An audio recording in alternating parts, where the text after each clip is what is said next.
તમારો સવાલ છે કે રૂપિયા પૈસાની મૂર્છા કેવી રીતે ત્યાગી શકાય? તો રૂપિયા પૈસાની મૂર્છા એટલે લોભ કસાય. એવું નથી કે જે કંજૂસીઓ હોય અને બહુ પૈસા પૈસા જ ભેગા કર્યા કરે એને જ લોભી કહેવાય, એવું નથી. એને જ લોભ કસાય છે એવું નથી. તમને પૈસા મળે ને અને પૈસા આવ્યા ને એમ જે આનંદ થાય ને અંદર અંદર, ભલે ઉપરથી તમે નથી બતાવતા, પણ અંદર અંદર જરાક પણ આનંદની ખુશીની લહેર આવે ને તો સમજવાનું કે લોભ કસાય બેઠો છે. આ લોભ કસાયનું જ ફળ છે કે મને પૈસા આવ્યા એનો આનંદ થયો.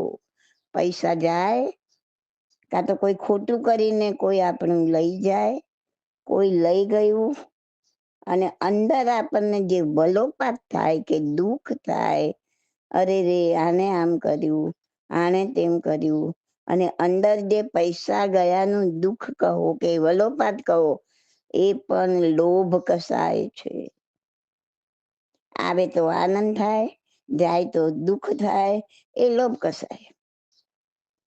પહેલું તો એ જ છે કે એનો તમે ત્યાગ કરો. જો ઘરના કમાનાર વ્યક્તિ છે, જો તમે ઘરમાં કમાનાર વ્યક્તિ છો તો એમ થાય કે હવે મારી ઉંમર, એટલે બીજા વ્યક્તિ છે કમાવા વાળા, અને તમને એમ થાય કે હવે મારી ઉંમર પણ થઈ છે અને હવે મારી પાસે મારું પૂરતું એક મારી જવાબદારી હોય એ હું પૂરું કરી શકું એમ છું, અને હું જીવું ત્યાં સુધી મને પ્રોબ્લેમ ન આવે એટલું તો છે, તો ધંધામાંથી નિવૃત્તિ લેવી. જો એમ થાય કે બિલકુલ નિવૃત્તિ તો લઈ શકાય એમ નથી તો ઓછું કરી નાખો, જરૂર પૂરતું રાખો, જરૂર પૂરતું કામ ચાલુ રાખો. હવે બસ મને આટલી જરૂર છે, આટલું મને મહિને મળતું રહેશે તો હું ઇઝીલી મારી લાઈફ જીવી શકીશ. સાદી લાઈફ, લક્ઝરિયસ લાઈફનું નહીં વિચારવાનું. તો મારી સાદી લાઈફ, હું અને મારા પરિવાર જે પણ છે એની સાથે હું, મારું આટલામાં થઈ જશે, ચાલશે. તો એનાથી વધારે મારે કમાવું નથી. તો ત્યાં એક પૈસાની મૂર્છાનો ત્યાગ થશે. પુણ્ય શ્રાવક ખબર છે ને? એટલી જ પૂણી કાઢતો હતો કે જેમાં 2 જણનું ભરણ પોષણ થઈ શકે. એને એનાથી વધારે કામ કરવાનું છોડી દીધું અને એનાથી વધારે કોઈ સંગ્રહ પણ રાખ્યો નહીં. જો એ સમયની વાત હતી, આ સમય પ્રમાણે આપણે વિચારીને કરવાનું. પુણ્ય તો એમાં પણ એક સાધર્મિકને બોલાવા લાગ્યા ખાવા માટે, પણ નિયમ હતો કે 2 જણ ખાઈ શકે એટલું જ કમાવું, વધારે નહીં. તો એક દિવસ એક જણ ઉપવાસ કરે અને સાધર્મિકને જમાડે, બીજા દિવસે બીજો જણ ઉપવાસ કરે અને સાધર્મિકને જમાડે. આટલું બધું દ્રઢ મનોબળ કેળવવું, ચલો આપણા બસમાં નથી, પણ આપણે એક લિમિટ મૂકી દઈએ કે બસ હવે મારે આટલું, બસ મને આનાથી વધારે, તમને જે જોતું હોય ને એનાથી 2 ગણું 4 ગણું છૂટ રાખો. તો હું એટલું કમાવા દઈશ. કોઈ અનિવાર્ય કારણસર મારે કંઈ કરવું પડશે તો એ પણ છૂટ રાખો. અનિવાર્ય કારણસર મારે વધારે કમાવું પડ્યું કે જરૂર પડી તો એની છૂટ. બાકી હું આટલી મહિને મને આવક થાય એટલું હું કમાઈશ, બાકીનો ધંધો હું માઇનસ કરી નાખીશ. તો કાં તો ઇનફ હોય તો પૂરેપૂરી નિવૃત્તિ લેવી, ઇનફ ન હોય તો જરૂર પૂરતું ચાલુ રાખવું, અને બાકીનો સમય આપણે સામાયિકમાં એટલે કે ક્ષમતામાં લીન થવામાં, જેને સ્વાધ્યાય સમજાવ્યો છે અંદર બુકમાં, સ્વાધ્યાય તપ સમજાવ્યું છે, જે હું વારંવાર જેની હું વાત કરું છું કે આત્માનો ઉપયોગ આત્મામાં રાખીને કર્મોની ઉદીરણા કરીને કર્મોની નિર્જરા કરવાનો છે. તો બાકીનો સમય એમાં વિતાવશો તો અંદર જે કર્મની પ્રકરો લોભ કસાઈની પડી છે, જન્મો જન્મથી આપણે ભેગી કરીને આવ્યા છીએ, જે ઢગલે ઢગલા છે, એમાંથી એક એક પ્રકારો ઉદીરણામાં આવીને નિર્જરતી જશે. એની જાતે લોભ કસાય ઓછો થતો જશે. આજે ખબર નહીં પડે, પણ અમુક સમય જતા 4-6 મહિના કે 2-4-6 વર્ષ પછી તમને પોતાને ખબર પડશે કે ઓહો, હું તો આમાંથી કેટલો બધો બહાર નીકળી ગયો. પણ સાચા અર્થમાં કરો તો આ વિપસ્સના સાધનાની જ પદ્ધતિ છે. વિપસ્સના ધ્યાન કહે છે, એ વિપસ્સના ધ્યાન છે. પણ એ શરૂઆત જ્યારે એને કરો છો, જ્યાં સુધી શરીર પર આવતી સંવેદનાઓને વેદવાની છે, શરીરની અંતરયાત્રા કરવાની છે, ત્યાં સુધી એ સ્વાધ્યાયનો પાર્ટ છે. અને આગળ જતા એ જ ધ્યાનનો પાર્ટ બને, અને એનાથી આગળ જતા એક ઔષધનો પાર્ટ બને. પણ એની પરફેક્ટ રીત, પદ્ધતિ અને મેં જે સમજાવ્યું છે બુકમાં, એ રીતના કર્મની નિર્જરા કેવી રીતના થાય છે, એ આખી પદ્ધતિ બરાબર સમજીને કરો તો થાય. અને ન કરો તો એનું એ જ કામ કરો, પણ કર્મ કાપવાને બદલે કર્મના ગુણાકાર કરી નાખો. બહુ નાજુક પદ્ધતિ છે. આ જ રીત છે કર્મની પ્રતારો કાપી શકશો. આ જ રીત છે જેમાં 12 તપનો સમન્વય કરી શકશો.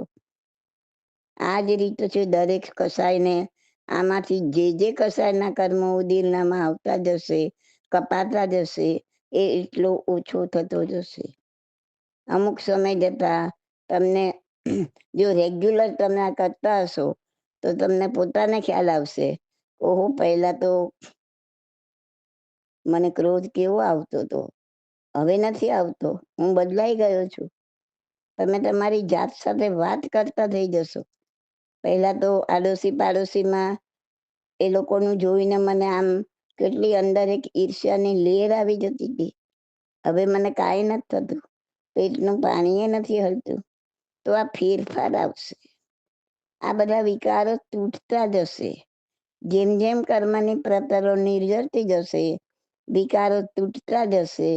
અને બીજું જે તમે ત્યાગ કરો છો, ધનની મૂર્છા તોડવા માટે ધનનો ત્યાગ કરવો. અને જ્યારે જ્યારે તમે ધનનો ત્યાગ કરો છો, એટલે તમે કોઈને દાનમાં આપો છો અથવા કોઈ પણ રીતે એને વાપરો છો, એની મૂર્છા છોડો છો, ત્યારે ખાસ જો મેં ઘણી વખત કીધું છે અને ફરી કહું છું, તમારા આશય પર, એ આપવા પાછળનો તમારો અંદરનો આશય શું છે, એના પર નવા કર્મ કેવા બંધાશે એનો આધાર રહે છે. મેં કોઈને 5 રૂપિયા આપ્યા અને મનમાં એમ થયું કે બિચારો કેવો હતો, બહુ દયા આવીને એટલે મેં એને આપી દીધા, તો એ ધનનો ત્યાગ તમારા ભલા માટે નથી થયો. તમારો આશય ખોટો હતો. કોઈની દયા ખાઈને પૈસા આપો, દયા આવે છે માટે આપો નહીં. જ્યાં તમે છોડો છો, એક નવો પૈસો પણ છોડો છો, તો એ મારી કર્મોની નિર્જરા માટે, મારા લોભ કસાઈને તોડવા માટે, એ માન્યતાને ફીટ બેસાડો.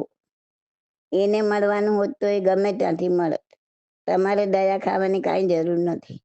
તમારે તો એટલા માટે આપવાનું છે કે જેથી તમારો લોભ કસાય તૂટે, તમારી કર્મોની નિર્જરા થાય, તમારો આત્મા એમાંથી છૂટે. તેમ આપણને આપણો આશય પકડતા આવડવો જોઈએ. કોઈને આપ્યું હશે તો બીજા જન્મમાં મળશે.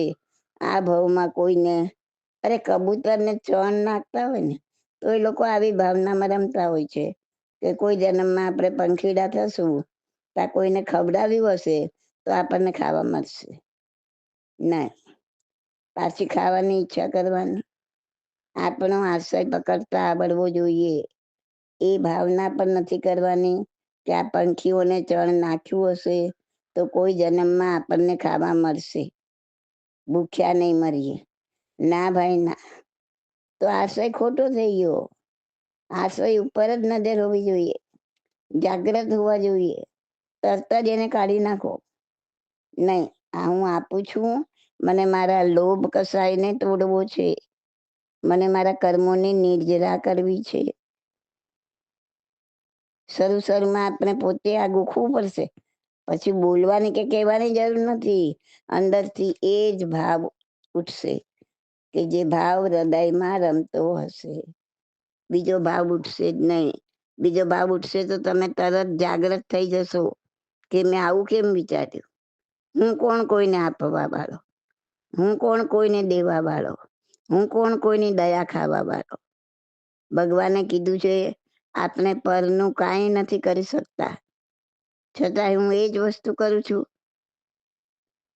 ભગવાને કીધું છે નથી કરી શકતા તો નથી કરી શકતા.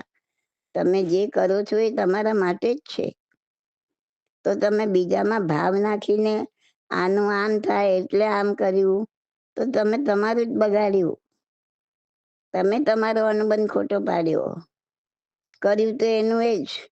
અને જો તમે એમ વિચારો મનમાં, એ ભાવ બેસી ગયો છે કે મારે કર્મની નિર્જના માટે આ બધું છે, બીજું કોઈ આમાં રીઝન જ નથી, એક જ કારણ છે, એ પણ તમારા પોતાના માટે જ છે, તો તમારો અનુબંધ સાચો પડશે. તમે જે કાંઈ કરો છો એ પરને માટે કાંઈ કરતા જ નથી, કરી શકતા પણ નથી. તમારી તાકાત જ નથી કોઈનું કરવાની. પણ અંદર બેઠેલો હમ એ માને છે કે મેં કર્યું અને હું કરું છું, અને એટલા માટે જ આનો અંત આવતો નથી. અનુબંધ પાપનો પડતો જાય અને પછી પાછું એ ભોગવટામાં આવે અને પછી પાપાનું બંધી પાપ થઈ જાય અને પછી ફેંકાઈ જાય દુર્ગતિમાં ને અનંત અનંત સાગરો પંપલ્યો પમ વર્ષો સુધી ત્યાં પડ્યા પડ્યા બધું ભોગવ્યા કરો. એ રીતે નિર્જરા કરતા કરતા માંડ ક્યારે બહાર આવશું ખબર નથી. અને પાછું આ ચક્કર. એટલે મારે લોભ કસાલ, મારે મૂર્છાને તોડવી છે. તો આ એના સ્ટેપ છે કે તમે જેટલું આમાંથી બહાર નીકળશો એટલું જ મન, જેટલું તમે નિવૃત્તિ લેશો, આમાંથી બહાર નીકળશો એટલું જ તમારું મન સ્થિર થઈ જશે, એટલું જ તમે સાધના કરી શકશો. આજે હું સમજાવું છું કે મનનો આત્માનો ઉપયોગ આત્મામાં રાખીને કર્મોની ઉદીરણા થાય, સંવેદના પ્રાપ્ત થાય, એવા ક્ષમતામાં સ્થિર થવું એ જ વિપશ્યના સાધના છે. વિપશ્યના સાધનામાં એ જ કરાવવામાં આવે છે. એટલે એક વાર બે વાર શીખવી ખૂબ જરૂરી છે. એક બે શિબિર ભરો એટલે તમે એને પ્રત્યક્ષ રીતે શીખી શકશો. લોકો શીખે છે તો આશય ખોટો હોય છે. મારા રોગ મટાડવા માટે કરું છું, આશય ખોટો થઈ ગયો. એટલે આ બુકમાંથી બરાબર વાંચો. પ્રશ્નોત્તર રત્નમાલા ભાગ 1, ભાગ 2, ભાગ 3, 3 પણ પ્રગટ થઈ ગયો છે. બરાબર સમજો અને એમાં સમજણ ન પડે તો 10 વાર પૂછો. અને એ કરતા કરતા કર્મની પ્રતરો તૂટતી જશે. જો મહાવીર ભગવાનને મૌન અને ધ્યાન કરીને કર્મની પ્રતરો તોડી, જે જૂની હતી એ એટલે જ છૂટ્યા. 4 મહિના સુધી એક જ માટીના ઢેફા પર ધ્યાન કેન્દ્રિત કર્યું. 4 મહિના સુધી. આપણે 4 કલાક નથી કરી શકતા. તો શું કર્યું? અંદરની આ પ્રક્રિયા ચાલુ હતી, એનાથી આ બધું ગયું. બાકી બાહ્ય તમે કરશો તો બાહ્ય વસ્તુ એકવાર છૂટી જશે, પછી તો પાછી આવી જશે. જે અંદરથી કર્મની પ્રતરો ઉદ્ભવ થઈને તૂટશે એ પાછી નહીં આવે. ખ્યાલ આવે છે? તો ધનની મૂર્છા આ રીતના તોડી શકાય. Okay. This audio is by Subodhi Masalia. My contact number is 8850088567.